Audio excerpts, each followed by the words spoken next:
அந்த விஷயத்தில் நீங்கள் எல்லா படத்துலையுமே கரெக்டாக அந்த பெட்ரூம் அந்த சம்மந்தப்பட்ட விஷயங்களை ரொம்ப அழகாக எடுப்பீங்க. இப்படி ஒரு கிரைம் இந்த மாதிரி படத்தில் எப்படி அந்த மாதிரி சீன் யோசிக்கிறீங்க?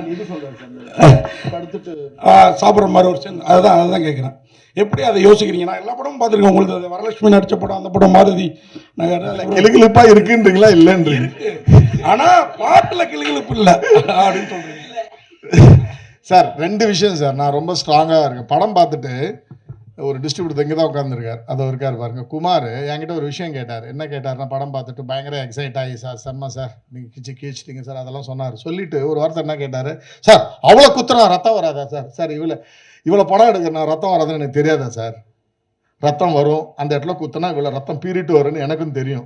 என் படத்தில் நான் ரத்தம் காமிக்க மாட்டேன். ஸோ எல்லாத்துக்கும் நான் ஒரு அளவுகோல் வச்சுருக்கேன், ஸ்கேல் வச்சுருக்கேன். செக்ஸ் இவ்வளோ தான் காமிக்கணும், வயலன்ஸ் இவ்வளோ தான் காமிக்கணும். ஆக்சுவலாக பார்த்தீங்கன்னா கத்தியால் குத்திருப்பார். இவரே வந்து கேட்டார், சார் கையில் ஏதாவது? ஒன்றுமே வேணாம் சார், இதெல்லாம் என்ன நீங்கள் குத்துனீங்கன்னு மக்களுக்கு கம்மியாக இருக்கும். என் படத்தில் எனக்கு வேணாம். எனக்கு சென்சார் ஆஃபீஸர்ஸ் எப்போவுமே ஒரு சப்போர்ட் இருக்கும் சார். அவங்க படம் பார்த்துட்டு சொல்லுவாங்க, ஏங்க உங்களுக்கு ஆக்சுவலாக இந்த இடம்லாம் கட் பண்ணணும், ஆனால் நாங்கள் கட் பண்ண, ஏன்னா நீங்கள் சொல்ல வர விஷயம் கரெக்டாக இருக்குது அப்படின்னு சொல்லுவாங்க. எனக்கு எப்படின்னா ஒரு பேலன்ஸ்டான படமாக இருக்கணும். அந்த ரத்தம், அந்த கை ரத்தம் தோய்ந்த அந்த கைகள் தான் என் படத்தை எலிவேட் பண்ணணும்னு எனக்கு தோணலை. அதேமாதிரி தான் செக்ஸ் ஆர் காதல் அந்த விஷயத்துலையும் அது எவ்வளோ ஒரு ஸ்கேலில் என்ன அளவில் காமிக்கணுமோ அதை மட்டும் காமிக்கணும்னு நினைக்கிறேன் சார். சமீப காலமாக இந்த பாலியல் வழக்குகள் வந்து ரொம்ப வருது. ஆமாம், சிறுமிகளை கூட ரொம்ப கற்பழிக்கிறாங்க.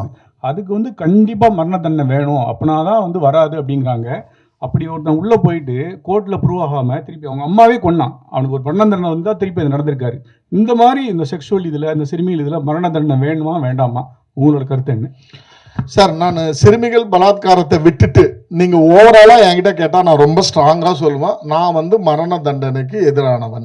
நான் சொல்லிட்டேன், நான் முதல்ல சொல்லிட்டேன், நான் வந்து மரண தண்டனைக்கு எதிரானவன். நான் எங்கள் பர்ஸ்பெக்டிவ் என்னது மாறுதுன்னு நான் சொல்லிடுறேன் சார். நமக்கு இந்தியா சுதந்திரம் அடைந்து கல்கட்டாவில் நடக்கிற அந்த வயலன்ஸு, ஹிந்து முஸ்லீம் வயலன்ஸு, அது எல்லாம் நோன் வயலன்ஸில் ஒரு முஸ்லீமு ஒரு ஒரு ஒரு ஹிந்து பொண்ணை வந்து ஷூட் பண்ணிடுறான், கன்னில் ஷூட் பண்ணிடுறான், அவனை அரெஸ்ட் பண்ணிடுறாங்க. இது விஷயம் நிறைய பேருக்கு தெரிஞ்சிருக்க வாய்ப்பு இல்லை, நிறைய பேருக்கு தெரிஞ்சிருக்கும் வாய்ப்பு இருக்குது. ஒரு 20 வருஷம் கழிச்சு அவனை ரிலீஸ் பண்ணுறப்ப அவன் ஒரு பர்ஸ்பெக்டிவ் சொல்கிறான். இப்போ நான் கதையாக சொன்னவனு உங்களுக்கு என்ன தோணுச்சு? நடந்த ஹிந்து முஸ்லீம் கலவரத்தில் ஒரு முஸ்லீம் இளைஞன் ஒரு ஹிந்து பெண்ணை வந்து சுட்டு கொன்றான், இதான் கதை. அவன் 23 வருஷம் கழிச்சு ஒரு கதை சொல்கிறான் சார். அந்த பர்ஸ்பெக்டிவ் என்ன தெரியுங்களா? 9 பேர் நாங்கள் போனோம், அந்த பொண்ணு முன்னாடி வந்தா, எப்படியா இருந்தாலும் சாவடிக்க போகிறோமே, அதுக்கு முன்னாடி அவளை கற்பழிச்சுட்டு அப்புறமா சாவடிக்கலான்னு முடிவு பண்ணுறாங்க 9 பேரும். 8 பேரும் ஒருத்தன் அப்போஸ் பண்ணுறான். நம்மளோட நீ சாவடிக்க நான் ரெடி, நீ இவ்வளோ சாவடிக்கணுமா, ஒரு ஹிந்து அவளை நான் சாவடிக்கிறேன்னு நீ சொல்ல, நான் சாவடிக்கிறேன். கற்பழிப்புன்றது நம்ம அஜெண்டாவிலே கிடையாது, அது கூட்டுறோன்னு சொல்கிறான் அவன். இவங்க 8 பேரும் உனக்கு இருப்போம் இல்லையா, தனியாக போய் நில்லு, நாங்கள் முடிச்சுட்டு வரோம் வேலையன்னு சொல்கிறாங்க. அவன் உறுதலை சொல்கிறான், முடிச்சுட்டு வரோம் வேலையன்னு சொல்கிறாங்க. அப்போ என்ன பண்ணுறான், அந்த பொண்ணை காப்பாற்றுறதுக்காக அந்த பொண்ணை ஷூட் பண்ணுறான். 8 பேர். இது இன்னொரு பர்ஸ்பெக்டிவ் 23 வருஷம் கழிச்சு நமக்கு தெரியுது. இந்த பர்ஸ்பெக்டிவ் நிறைய குற்றத்தில் இருக்கும்ல, அந்த சான்ஸை வந்து இப்போ நிறைய விஷயங்களை நான் சொல்ல, இப்போ அது எப்படி தெரியல, ஒரு ஹிடன் விஷயமா நிறையா இருக்கும் சார். ஒவ்வொரு குற்றத்துக்கும் பின்னாடி நம்ம 2 விஷயம் பேசுவோம் சார். ஆட்டோ சங்கருடைய இது இருக்கு இல்லைங்களா, எக்ஸிகியூஷன் இருக்குல்ல, ஆட்டோ சங்கர் மட்டும்தான் குற்றவாளியா? ஒரு பொலிட்டீஷியன் அதில் பின்னாடி இருந்தவங்க நம்ம எல்லாருக்கும் தெரியும், யாராவது வந்தாங்களா? ஓகே, வீரப்பனுடைய எக்ஸிகியூஷன், நம்ம எக்ஸிகியூஷன் பேசுவோம், என்கவுண்டர்ஸ் எக்ஸிகியூஷன் இல்லைங்களா, எக்ஸிகியூஷன். வீரப்பன் மட்டும்தான் குற்றவாளியா? ஒரு பொலிட்டீஷியன் வெளில வந்தானா? ஒரு பியூரோக்ராட்ஸ் வெளில வந்தானா? இல்லை. ஸோ எப்போவுமே ஒரு குற்றத்துக்கு பின்னாடி நிறைய விஷயங்கள் இருக்குல்ல, அது எதுவுமே அனலைஸ் பண்ணாமல் ஒருத்தவனை மட்டுமே நம்ம குறி வைக்கிறோம், அவனுடைய மனநலத்துக்கு நம்ம இம்பார்ட்டன்ஸ் கொடுக்க மாட்டோம்ன்றது என்னுடைய கருத்து. இதை வந்து நான் கண்டிப்பாக திணிக்கல, நான் திரும்ப சொல்கிறேன், நான் இதை திணிக்கவே இல்லை. என்னுடைய கருத்தை சொல்லி ஆப்போசிட்டில் இன்னொரு கருத்தையும் நான் வச்சுருக்கேன். இப்போ சார் சொன்னார் இல்லைங்களா, அந்த விஷயங்கள் அது அதிகமாக இருக்குது, அதை நம்ம நியாயப்படுத்தணும். நான் நியாயமும் படுத்தலை, ஏன்னா அதுதான் ஒரு ஒரு ஒரு ஃபிலிம் மேக்கரோட வேலை அது கிடையாது. இதுதான் அப்படின்னு சொல்லக்கூடாது, அது ஒரு விவாதத்துக்கு விட்டுட்டா நல்லா இருக்கும்ன்றதான் என்னுடைய. உங்கள் படத்தில் நடித்தவங்களாம் நட்சத்திரங்கள் ஆகட்டும், அதுதான் எல்லாருடைய விருப்பமும் ஆசையும். தேங்க்யூ. அண்ட் இன்னொரு முக்கியமான விஷயம், நம்ம ஊர்லேருந்து ஒருத்தர் கர்நாடகாவில் பல படங்கள் பண்ணி கர்நாடகாவில் கவர்மெண்ட் அவார்டு ஸ்டேட் அவார்டு வாங்கியிருக்கீங்க. அதே மாதிரி தமிழ்நாட்டிலையும் உங்களுக்கு ஒன்று கிடைக்கட்டும் இந்த படத்தின் மூலமாக. ஸோ லக்ஷ்மிகாந்தன் கொலை வழக்கு படத்தினுடைய அறிமுக விழாவுக்கு வந்திருக்கக்கூடிய எல்லாருக்கும் ரொம்ப ரொம்ப நன்றி. Can we start the Q&A session? கேள்விகள். அண்ணா மைக்.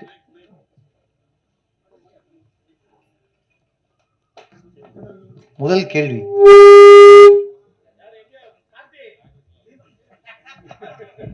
ஆரம்பிச்சு சார், லிசி மேடம் பேசுகிறப்ப சொன்னாங்க எல்லாருக்கும் காலண்டரில் அந்த டேட்டை வந்து குறித்து கொடுத்து வந்துருங்க அப்படின்னு சொல்லிட்டு.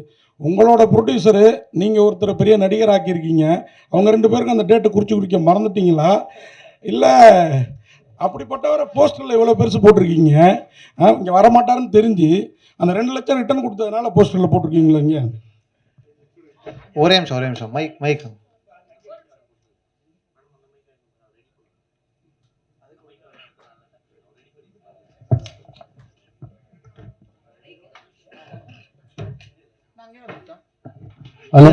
ஓகே, இல்லை அப்போ அது இல்லை சார். என்னென்னா இந்த மொரிஷியஸ் ஷூட் வந்து சப்சிடி பேஸ்டு ஷூட்டு. அவங்க வந்து ஒரு டைம் லைன் கொடுக்குறாங்க, இந்த டேட்டுக்குள்ளே இந்த ஷூட்டை ஜூன் 5th ஜூன் 10th முடிச்சே தீரணும்னு சொல்கிறாங்க. ஸோ இந்த நோட்டீஸ் அவருக்கு வந்து இந்த இன்டிமேஷன் அவருக்கு வந்ததே வந்து 20 நாளைக்கு முன்னாடி ஆயிடுச்சு. ஸோ அதனால் அவர் வந்து இந்த ப்ரெஸ் மீட்லாம் அரேஞ்ச் ஆகிறதுக்கு முன்னாடியே மொரிஷியஸ் ட்ராவல் ஆகிட்டார். இன்ஃபேக்ட் நான் 30ஆம் தேதி ரேகாவுக்கு தெரியும், 30ஆம் தேதி இதை பண்ணலாம் ரங்கராஜ் பாண்டே கிளம்புறதுக்கு முன்னாடி அப்படின்னு யோசித்தோம். நாங்கள் பிஆர்ஓ யுவராஜ் கிட்ட கூட பேசுகிறோம். பட் அவருடைய ஸ்லாட்டாக இருந்ததால் எங்களுக்கு அது புக் பண்ணி வந்தால் எங்களுக்கு கிடைக்கல. அதாவது 2 லட்சத்துக்கெல்லாம் ஒரு முகம் கிடையாது, அந்த இடத்துல இருக்க வேண்டிய முகம் அது. உங்களுக்கு வந்து அவர் ஒரு ஒரு ஒரு அரசியல் பேசுகிறப்போ ஒரு சில அரசியல் அவர் பேசுவார்ல, ரங்கராஜ் பாண்டே பேசுவார்ல, அரசாங்கத்துக்கு சார்பாக ஒரு அரசியல் பேசுவார் இல்லைங்களா, அந்த கேரக்டராக இருக்கார் படத்தில். அவர் ஒரு மெயின் கேரக்டர் அவர். அப்போ அவர் பேசுகிறப்ப வர கோபம் வந்து உங்களுக்கு வரணுன்றதுக்காக தான் அவரே கேஸ் பண்ணது. இல்ல கண்டிப்பா 15ஆம் தேதி வருவாரு, உங்களுக்கு நிறைய கண்டென்ட் கொடுப்பாரு. சார் டாக்டர் சார், இந்த லட்சுமிகாந்தன் கொலை வழக்கு வந்து ரொம்ப ஃபேமஸான ஒரு, அது நீங்க ட்விஸ்ட் பண்றதுக்காக அதை வச்சிங்களா, அது ஃபேமஸான அந்த டைட்டிலுங்கிறதுக்காக வச்சிங்களா? இல்ல ஒரு இப்போ ஆடியன்ஸ் வந்து இந்த அந்த கதை தான்ட்டு வந்து அது இல்லைன்ட்டு டைவர்ட் ஆகிறதுக்கு சான்சஸ் இருக்கா? இல்லை சார், இப்போ சிறை அப்படின்னு ஒரு படம் நம்ம சக்தி சார்து, ஆர்சி சக்தி சார்து இருந்தது, அதே திரும்ப சிறைன்னு வந்துச்சு, இப்போ ரீசெண்டாக வந்துச்சு. ஒரு ஒரு ஒரு ஒரு ஆடியன்ஸ் வந்து ஒரு படத்தை அப்ரோச் பண்ணுறப்ப, நான் பார்க்கணுன்னு டிசைட் பண்ணுறப்ப ஒரு டைட்டில் ரொம்ப முக்கியமாகுது, ஒரு இன்வைட்டிங்கான ஒரு விஷயமாகுது. எனக்கு வந்து பரபரப்புக்காகலாம் நான் வைக்கல, எனக்கு வந்து இந்த படத்துக்கு லட்சுமிகாந்தன் கொலைக்கு வந்து ரொம்ப ரொம்ப ஆப்டான டைட்டில். இன்னொரு விஷயம் என்னன்னா, இது எல்லாமே யோசிக்கிறதுக்கு முன்னாடி இதை நான் பேட்டர்ன் ரைட்டிங்கில் ரெஜிஸ்டர் பண்ணி வச்சுருக்கேன். ஆல் இண்டியா பேட்டர்ன் ரைட்டிங்கில் இந்த டைட்டில் ரெஜிஸ்டர் பண்ணி வச்சுருந்தேன். என்னைக்காவது ஒரு நாள் யூஸ் பண்ணுன்றப்ப எனக்கு இந்த படத்துக்கு அது ரொம்ப ஆப்டாக பட்டுச்சு. ப்ளஸ் ஒரு இன்வைட்டிங் டைட்டிலாக ஃபீல் ஆச்சு எனக்கு, அவ்வளோதான். டைரக்ட் சார், இங்கே சார் நீங்கள் பேசிகிட்டு இருக்கும்போது படத்தில் ஒரு டைலாக் வச்சுருக்கோம், அது ரொம்ப இக்கட்டான டைலாக் அப்படின்னு சொன்னீங்க. அரசியல்வாதி பையன் அரசியல்வாதி ஆகலாம், திருடனோட பையன் திருடன் ஆகக்கூடாதா கேட்டீங்க. திருடனை விட அரசியல்வாதி கேவலமானவனா? ஏன்னா இப்போ வந்திருக்க புது ஆட்சியில் எல்லா அரசியல்வாதியும் மக்களால் ஓட்டு போட்டு தேர்ந்தெடுத்து வந்திருக்கோம். எல்லா அரசியல்வாதிக்கும் மக்கள் தான் தேர்ந்தெடுத்து கொண்டு வந்திருக்காங்க. அவ்வளோ கேவலமானவனையாக கொண்டு வந்திருப்பாங்க. அப்போது திருடனை விட கேவலமானவனா? ஓகே சார், இதுக்கான பதில் சூப்பர், நல்ல சிறப்பான கேள்வி. விஷயம் என்னன்னா சார், ஒவ்வொரு தனி மனிதனும் அவனுடைய நியாயத்தை பேசுகிறப்ப நம்ம என்ன பேசுவோம்னா, நமக்கு எது சரியான நியாயமா, டே அவன் அடிக்கிறான் நான் அடிக்கூடாதா அப்படின்னு பேசுவோம். அரசியல்வாதியோட போய் அரசியல்வாதி அவரும் திருடன் ஒரு திருடன் பேசுவான். ஸோ இந்த டயலாக் எழுதுறது ஒரு திருடனுடைய பர்ஸ்பெக்டிவ் நம்ம எழுதியிருக்கோமே தவிர என்னுடைய கருத்து கிடையாது, கேரக்டருடைய கருத்து அது. நான் சொல்லலை, கேரக்டர் அப்படி சொல்லுது. அந்த கேரக்டர் வந்து என்ன ஃபீல் பண்ணு, ஒரு அரசியல்வாதி ஆகிறப்ப திருடன் ஆகக்கூடாதா அப்படின்னு அந்த கேரக்டர் பேசுது. ஸோ எப்போவுமே ஒரு எழுத்தாளனுக்கு முக்கியமான விஷயம் என்னன்னா சார், நான் இந்த விஷயத்த சொல்லிட்டு அது என்னுடைய பர்ஸ்பெக்டிவ் ஆகிடுமோன்றது பயம் இருக்கக்கூடாது. கேரக்டர் என்ன பேசணுமோ அதை பேசணும். ஸோ இதில் மாறன்னா அந்த கேரக்டர் சார், மாறன் வந்து எந்த கட்டத்தில் இருப்பாருன்னா, இவனை எப்படியாவது சார், இவனா அறிவுமதின்ற கேரக்டரை எப்படின்னா கன்வின்ஸ் பண்ணி இவனை திருடனை ஆக்கணுன்ற ஒரு கட்டாயத்தில் இருப்பார் அவர்.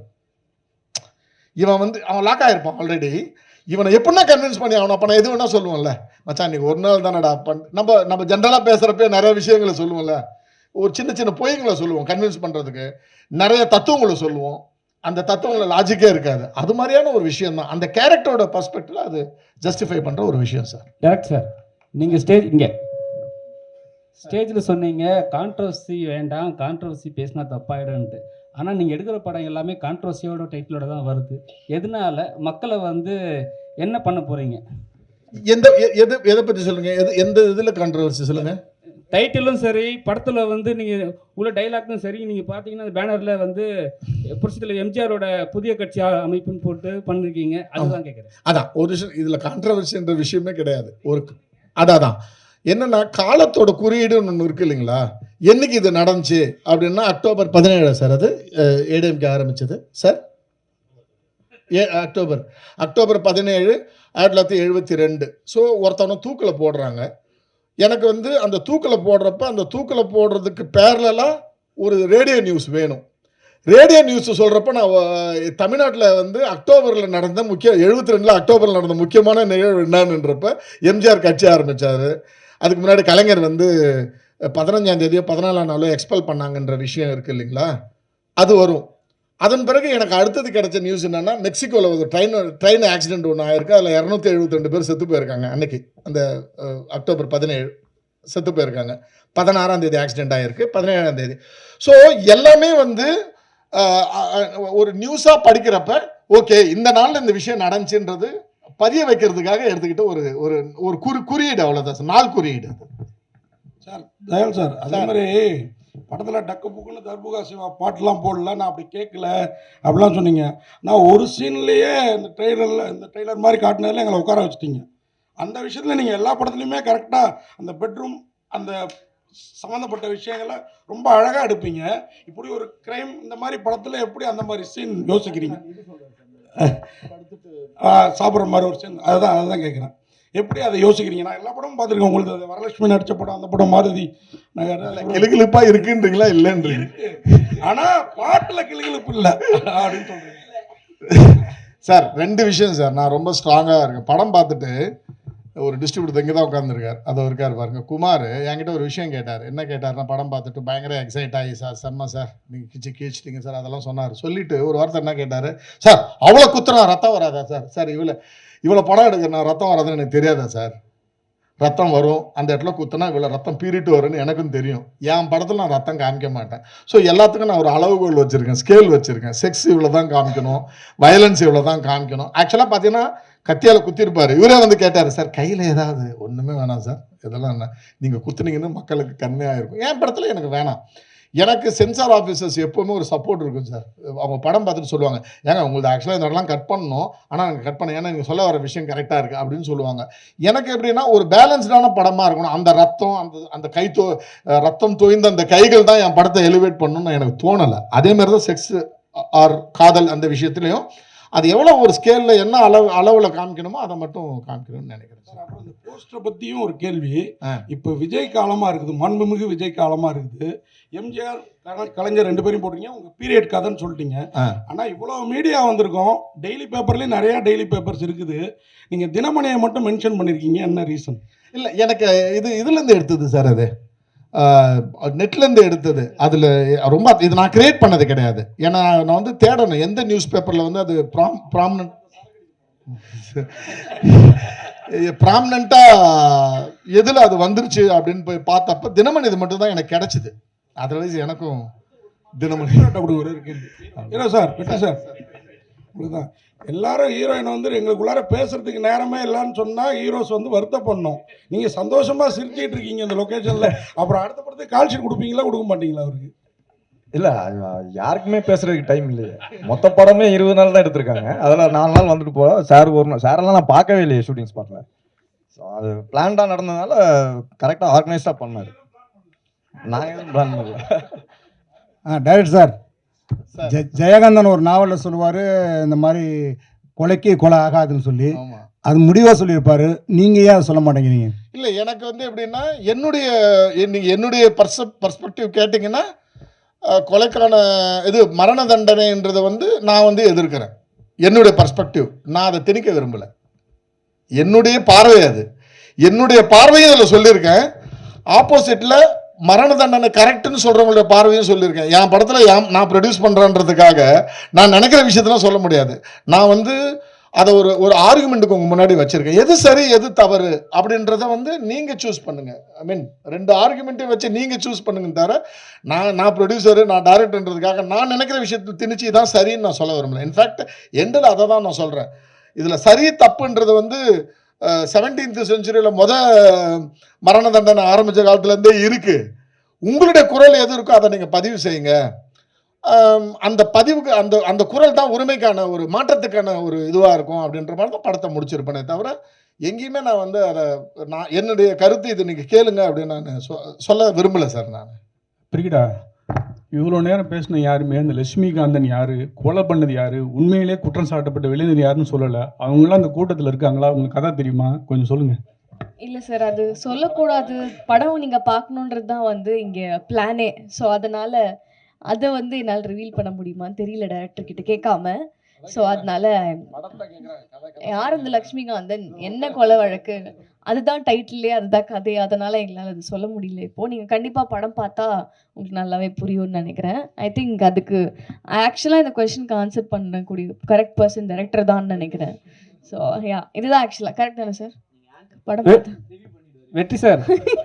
ஓகே, வெற்றி சார் இங்கே தேங்க்யூ சார். டேரக்டர் வந்து நிறைய பேர்கிட்ட கதை சொன்னேன்னு சொன்னார். நீங்கள் உங்ககிட்ட கதை சொல்லும்போது எந்த இடத்துல நீங்கள் கன்வின்ஸ் ஆனீங்க?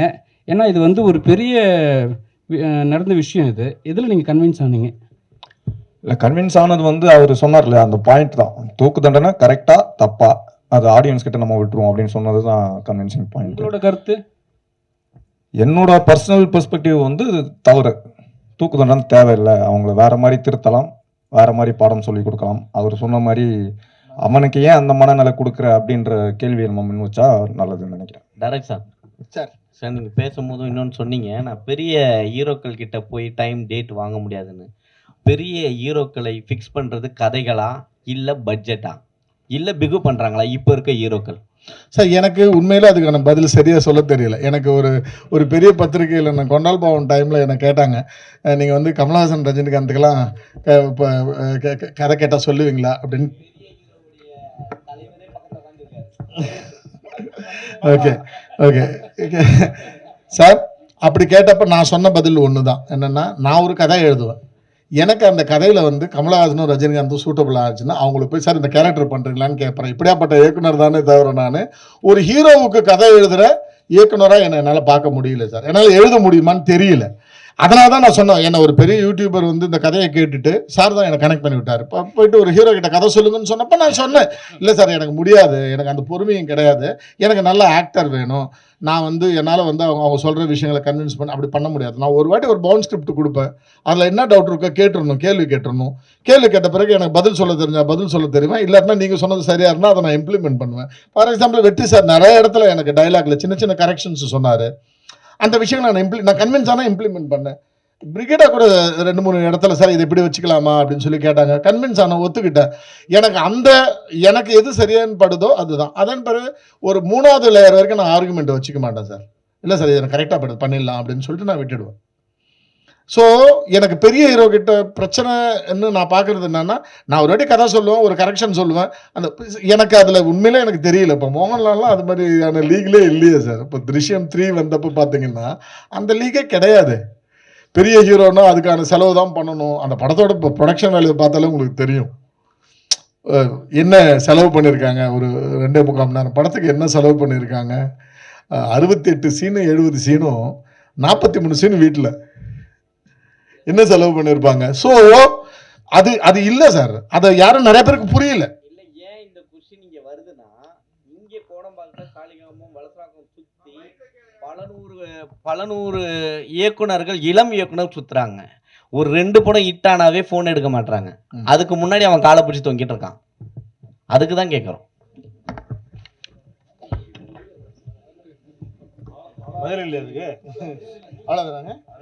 சார் அப்புறம் ஒரு விஷயம், அப்புறம் நீங்கள் பேசும்போது சொன்னீங்க, இந்த மாதிரி நடு ரோட்டில் ஒருத்தனை கொலை பண்ணாக்கா அவங்க சாவனை பற்றி கவலை இல்லை, அந்த வெட்டரனை வந்து ஏன் நல்ல புத்தி கொடுக்கல அப்படின்னு சொல்லிட்டு நான் கடவுளை கேட்பேன்னு சொல்லிட்டு, ஒரே மாதிரி எல்லா மனுஷனும் இருக்க முடியுமா நீங்கள் நினைக்கிற மாதிரி?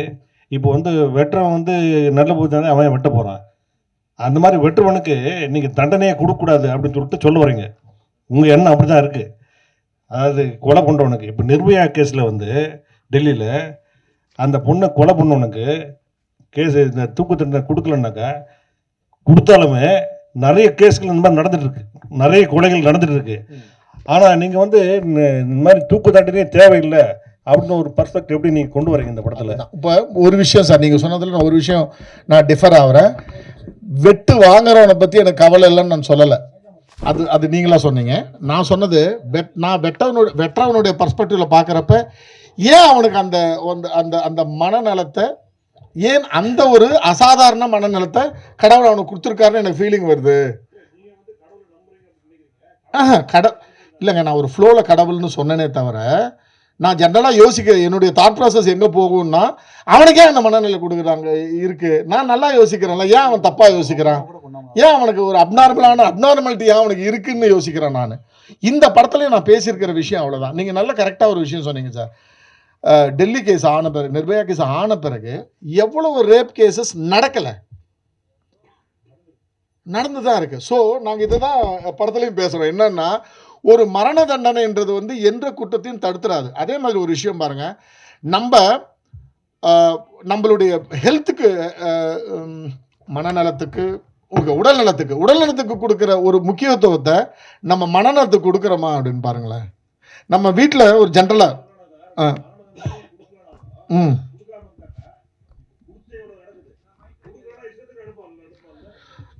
அதுதான் சொல்றேன். அதெல்லாம் பத்தி பேசியிருக்கோம், அதை தான் இவரு சொல்றாரு, அவரு இல்லைன்னு சொல்றாரு. இது எனக்கு இதெல்லாம் ரொம்ப பிடிச்சிருக்கு. நீங்க என்னென்ன பேசுறீங்களோ இதெல்லாம் படத்துல இருக்கு. சார், இந்த விஷயமானது சினிமாவில் எடுத்து பேசுறது இன்னைக்கு நேற்று இல்லை, கிட்டத்தட்ட 67 தொடர்ந்து பேசுறோம். மிருத்யு தண்டில் ஆரம்பிச்சு விருமாண்டியில கமலஹாசன் பேசாதது கிடையாது. ஒரு டாக்யூ டிராமாவை ஆரம்பிச்சு அது எல்லா ஜாலும் போகும். பட் இன்னை காலகட்டத்தில் கிரைம்ஸ் இன்க்ரீஸ் ஆயிடுச்சு, சோசியல் மீடியா ஜாஸ்தி ஆயிடுச்சு. ஆனா நம்ம இதை கொண்டு போய் ஒரு கோர்ட் ரூம் டிராமால சொருகிடுறோமா, இதனோட கான்டெக்ட்டை புரிஞ்சுக்காம ஒரு கோர்ட் ரூம் டிராமாவே இந்த மாதிரியான ஒரு சீரியஸான விஷயத்த அனலைஸ் பண்ணி கடைசியில் ஒரு சம்மரைஸ் பண்ணிடுறோமான்ற ஒரு வருத்தம் இருக்குல்ல? இல்லை, ஒரு விஷயம் என்னன்னா சார், நான் வந்து கொஞ்சம் புத்திசாலித்தனமாக இதை வந்து இன்னைய காலகட்டத்துக்கான கதையாக வைக்கல. இதை வந்து நான் வந்து 72க்கு நான் பீரியடாக சூஸ் பண்ணதுக்கு ரீசனே என்னன்னா, அந்த காலகட்டத்தில் ஒரு மரண தண்டனை பற்றி ஒரு டிஸ்கஷனாக தான் வச்சுருக்கேன். First point. ரெண்டாவது பாயிண்ட்டு சார், எந்த கருவை பற்றி எந்த காலகட்டத்தில் யார் வேணாலும் பேசலாம் சார், ஓகேங்களா? அப்போ விருமாண்டியில் வந்து இதை பற்றி பேசுகிற விதம் வந்து வேற. நான் பார்க்குறேன், எனக்கு விருமாண்டின்னு தெரியும். இவருடைய படம் இருக்கு இல்லைங்களா சார், நம்ம சார் இறந்து போயிட்டாருங்களே, ஜனார்தன் சாருடைய படம், விஜய் சேதுபதி சார் பண்ணியிருந்தார். அந்த படத்தில் கொஞ்சம் அதை பற்றி பேசுகிறேன். இந்த படங்கள்லாம் பார்த்துட்டு இதில் என்ன பேச மறந்தாங்களோ, இதில் என்ன பேச தவறுனாங்களோ அதை நான் இதில் பேசியிருக்கேன். அதுக்குள்ளே அவங்களுடைய கதை, அவங்களுடைய ஸ்டைல் ஆஃப் நரேஷன் ஒன்று இருந்துச்சு, நான் ஒரு நரேஷனை தேர்ந்தெடுத்திருக்கேன். பட் எல்லா அதில் ஒரு ஃப்ரெஷ்னஸ் இருக்கும் சார். கண்டிப்பாக அந்த ஃப்ரெஷ்னஸ் நீங்கள் கண்டிப்பாக பார்ப்பீங்க. உங்களுக்கு ரொம்ப ஸ்டேல்டாக ஃபீல் ஆகாது. இதை பற்றி ரொம்ப இதுக்கு முன்னாடி நம்ம இதை பற்றி பேசியிருக்கமேன்னு தோணாது, புதுசாக இருக்கும் சார். சமீப காலமா இந்த பாலியல் வழக்குகள் வந்து ரொம்ப வருது. ஆமாம், சிறுமிகளை கூட ரொம்ப கற்பழிக்கிறாங்க. அதுக்கு வந்து கண்டிப்பா மரண தண்டனை வேணும், அப்படின்னாதான் வந்து வராது அப்படிங்கிறாங்க. அப்படி ஒருத்தன் உள்ள போயிட்டு கோர்ட்ல ப்ரூவ் ஆகாம திருப்பி அவங்க அம்மாவே கொன்னான், அவனுக்கு ஒரு மரண தண்டனை வந்தா திருப்பி அது நடந்திருக்காரு. இந்த மாதிரி இந்த செக்ஷுவல் இதுல, இந்த சிறுமிகள் இதுல மரண தண்டனை வேணுமா வேண்டாமா, உங்களோட கருத்து என்ன சார்? நான் சிறுமிகள் பலாத்காரத்தை விட்டுட்டு நீங்க ஓவராலா என்கிட்ட கேட்டா நான் ரொம்ப ஸ்ட்ராங்கா சொல்லுவேன், நான் வந்து மரண தண்டனைக்கு எதிரானவன். நான் சொல்லிட்டேன், நான் முதல்ல சொல்லிட்டேன், நான் வந்து மரண தண்டனைக்கு எதிரானவன். நான் எங்க பர்ஸ்பெக்டிவ் என்னது மாறுதுன்னு நான் சொல்லிடுறேன் சார். நமக்கு இந்தியா சுதந்திரம் அடைந்து கல்கட்டாவில் நடக்கிற அந்த வயலன்ஸு, ஹிந்து முஸ்லீம் வயலன்ஸ், அது எல்லாம் நோன் வயலன்ஸில் ஒரு முஸ்லீமு ஒரு ஹிந்து பொண்ணை வந்து ஷூட் பண்ணிடுறான், கன்னில் ஷூட் பண்ணிடுறான், அவனை அரெஸ்ட் பண்ணிடுறாங்க. இது விஷயம் நிறைய பேருக்கு தெரிஞ்சிருக்க வாய்ப்பு இல்லை, நிறைய பேருக்கு தெரிஞ்சிருக்கும் வாய்ப்பு இருக்குது. ஒரு 20 வருஷம் கழிச்சு அவனை ரிலீஸ் பண்ணுறப்ப அவன் ஒரு பர்ஸ்பெக்டிவ் சொல்கிறான். இப்போ நான் கதையாக சொன்னவனு உங்களுக்கு என்ன தோணுச்சு? நடந்த ஹிந்து முஸ்லீம் கலவரத்தில் ஒரு முஸ்லீம் இளைஞன் ஒரு ஹிந்து பெண்ணை வந்து சுட்டு கொன்றான், இதான் கதை. அவன் 23 வருஷம் கழிச்சு ஒரு கதை சொல்கிறான் சார். அந்த பர்ஸ்பெக்டிவ் என்ன தெரியுங்களா? 9 பேர் நாங்கள் போனோம், அந்த பொண்ணு முன்னாடி வந்தா, எப்படியாவது சாவடிக்க போகிறோமே, அதுக்கு முன்னாடி அவளை கற்பழிச்சுட்டு அப்புறமா சாவடிக்கலாம்னு முடிவு பண்ணுறாங்க 9 பேரும் 8 பேரும். ஒருத்தன் அப்போஸ் பண்ணுறான். நம்மளோட நீ சாவடிக்க நான் ரெடி, நீ இவ்வளோ சாவடிக்கணுமா, ஒரு ஹிந்து அவ்வளோ நான் சாவடிக்கிறேன்னு நீ சொல்ல, நான் சாவடிக்கிறேன். கற்பழிப்புன்றது நம்ம அஜெண்டாவிலே கிடையாது, அது கூட்டுறோன்னு சொல்கிறான் அவன். இவங்க 8 பேரும் உனக்கு இருப்போம் இல்லையா, தனியாக போய் நில்லு, நாங்கள் முடிச்சுட்டு வரோம் வேலையன்னு சொல்கிறாங்க. அவன் உறுதலை சொல்கிறான், முடிச்சுட்டு வரோம் வேலையன்னு சொல்கிறாங்க. அப்போ இவன் என்ன பண்ணுறான், அந்த பொண்ணை காப்பாற்றுறதுக்காக அந்த பொண்ணை ஷூட் பண்ணுறான். 8 பேர். இது இன்னொரு பர்ஸ்பெக்டிவ் 23 வருஷம் கழிச்சு நமக்கு தெரியுது. இந்த பர்ஸ்பெக்டிவ் நிறைய குற்றத்தில் இருக்கும்ல, அந்த சான்ஸை வந்து இப்போ நிறைய விஷயங்களை நான் சொல்ல, இப்போ அது எப்படி தெரியல, ஒரு ஹிடன் விஷயமா நிறையா இருக்கும் சார். ஒவ்வொரு குற்றத்துக்கும் பின்னாடி நம்ம 2 விஷயம் பேசுவோம் சார். ஆட்டோ சங்கருடைய இது இருக்கு இல்லைங்களா, எக்ஸிகியூஷன் இருக்குல்ல, ஆட்டோ சங்கர் மட்டும்தான் குற்றவாளியா? ஒரு பொலிட்டீஷியன் அதில் பின்னாடி இருந்தவங்க நம்ம எல்லாருக்கும் தெரியும். யாராவது வந்தாங்களா? ஓகே. வீரப்பனுடைய எக்ஸிகியூஷன், நம்ம எக்ஸிகியூஷன் பேசுவோம், என்கவுண்டர் இஸ் எக்ஸிகியூஷன் இல்லைங்களா, எக்ஸிகியூஷன். வீரப்பன் மட்டும் தான் குற்றவாளியா? ஒரு பொலிட்டீஷியன் வெளில வந்தானா? ஒரு பியூரோக்ராட்ஸ் வெளில வந்தானா? இல்லை. ஸோ எப்போவுமே ஒரு குற்றத்துக்கு பின்னாடி நிறைய விஷயங்கள் இருக்குல்ல, அது எதுவுமே அனலைஸ் பண்ணாமல் ஒருத்தவனை மட்டுமே நம்ம குறி வைக்கிறோம், அவனுடைய மனநலத்துக்கு நம்ம இம்பார்ட்டன்ஸ் கொடுக்க மாட்டோம்ன்றது என்னுடைய கருத்து. இதை வந்து நான் கண்டிப்பாக திணிக்கல, நான் திரும்ப சொல்கிறேன், நான் இதை திணிக்கவே இல்லை. என்னுடைய கருத்தை சொல்லி ஆப்போசிட்டில் இன்னொரு கருத்தையும் நான் வச்சுருக்கேன். இப்போ சார் சொன்னார் இல்லைங்களா, அந்த விஷயங்கள் அது அதிகமாக இருக்குது, அதை நம்ம நியாயப்படுத்தணும். நான் நியாயமும் படுத்தலை, ஏன்னா அதுதான் ஒரு ஒரு ஒரு ஃபிலிம் மேக்கரோட வேலை அது கிடையாது. இதுதான் அப்படின்னு சொல்லக்கூடாது. அது ஒரு விவாதத்துக்கு விட்டுட்டா நல்லா இருக்கும்ன்றது தான் என்னுடைய. கவிதா பாரத் சார், கவிதா பாரத் சார், இங்கே அதாவது கோவையில் நடந்த விஷயத்தை ரொம்ப அருமையாக சொன்னீங்க, வாழ்த்துக்கள், நல்லா சொல்றீங்க, மனசு பையன மாதிரி. ஆனால் இந்த கதையில் எழுதும்போது உங்களுக்கு என்ன சவால்கள் இருந்தது, இந்த படத்துக்கு வசனம் எழுதும்போது?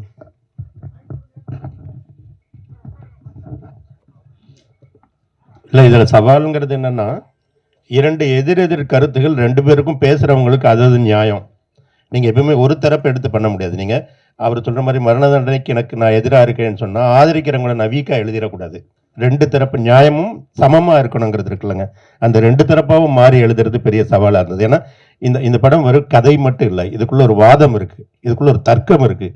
அந்த தர்க்கம் வந்து பெரிய சவாலாக இருந்தது.